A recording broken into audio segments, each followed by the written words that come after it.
Hey guys, what's going on? Hope everybody's having a good day out there today, and much appreciated you guys taking a little time to check the video out. Today I'm going to give you guys some good juice on finesse jigs, which are some of my favorite lures to fish in the wintertime. This time of year, really up until late March, I love fishing finesse jigs. And I'm going to specifically go over the trailers that I like to use for cold water finesse jig fishing. It's a little bit different than, the other trailers I use at different times of the year. So I've got 3 of them. I'm going to go over and I'm going to show you guys how I rig them, show you how I modify them a little bit, and tell you a little bit about how I fish them. But real quick, just a couple housekeeping tips here to pay the bills every month. Just wanted to remind you guys, if you guys are looking for a good way to support the channel here and what I'm doing and want to help out, one of the best ways you can do it is become a member of the channel. You can go on my YouTube homepage, go to the About section, then click on Intuitive Memberships. Gives you all the info there. You get extra videos every week that aren't seen by the public. Some of the memberships have my access to my personal email address for your fishing questions. It's basically the same thing as the Patreon page. It's just a good way to support what's going on here in the channel, if you'd like to do that. So much appreciated. So okay, let's go over what I'm talking about here with the finesse jig trailers. Guys, I love fishing finesse jigs from really November into March. And I grew up fishing them here in the Ozark Lakes. We have a lot of good finesse jig water. And to me, there's 3 type of areas that finesse jigs shine in this time of year when the water's colder. Number 1 is bluffs, number 2 is steep rock banks, and number 3 is boat docks. And most every man-made impoundment around here has got some type of variation of that to one extent. So what I'm going to show you here is going to work in a lot of different areas. So I'm going to show you the 3 different trailers that I use here and sort of tell you a little bit when I use which one. So anyway, here, let's go over the first finesse jig here. Just got my standard, finesse jig here, 7/16 ounce finesse jig. First trailer I'll go over is the Zoom Little Critter Craw. This is a crawdad imitator like this. It's been out for a long time with Zoom. This really looks like a crawdad there. It's got pinchers, tentacles on there. And I've shown you this modification before, but I want to show it again if you haven't seen it.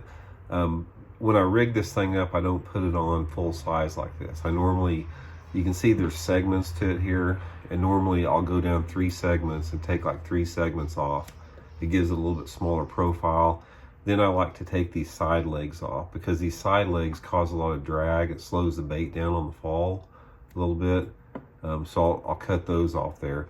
And sometimes in real clear water, I'll cut the tentacles off, the middle tentacles right here. I'll cut those off. But if the water's got a little color, I'll use those. So this is the first setup that I use.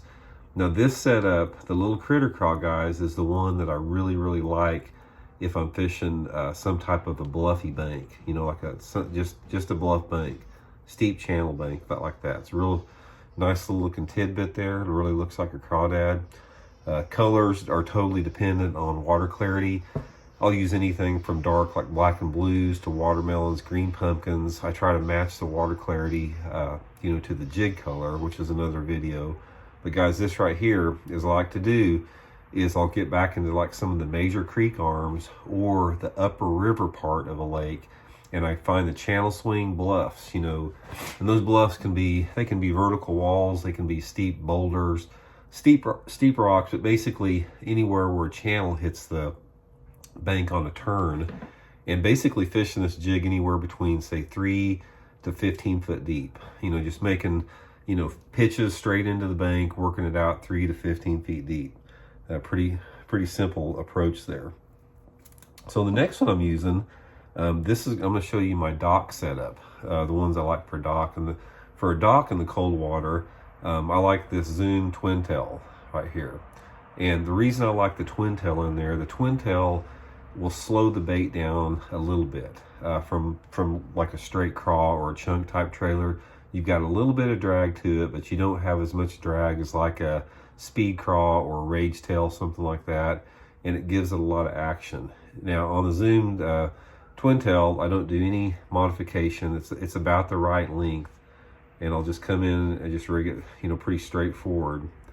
Same deal on the colors. I match the colors to the water clarity here.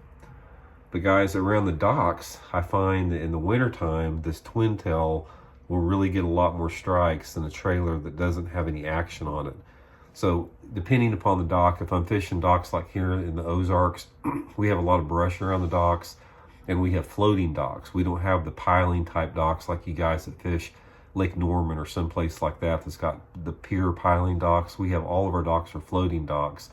And I try to get in and around those docks in the wintertime, pitch and cast this thing around the corners, outside edges, looking for some brush specifically. It doesn't have to have brush, but it helps on that. Skipping it and pitching it and, you know, back underneath the dock, fishing all around the corners.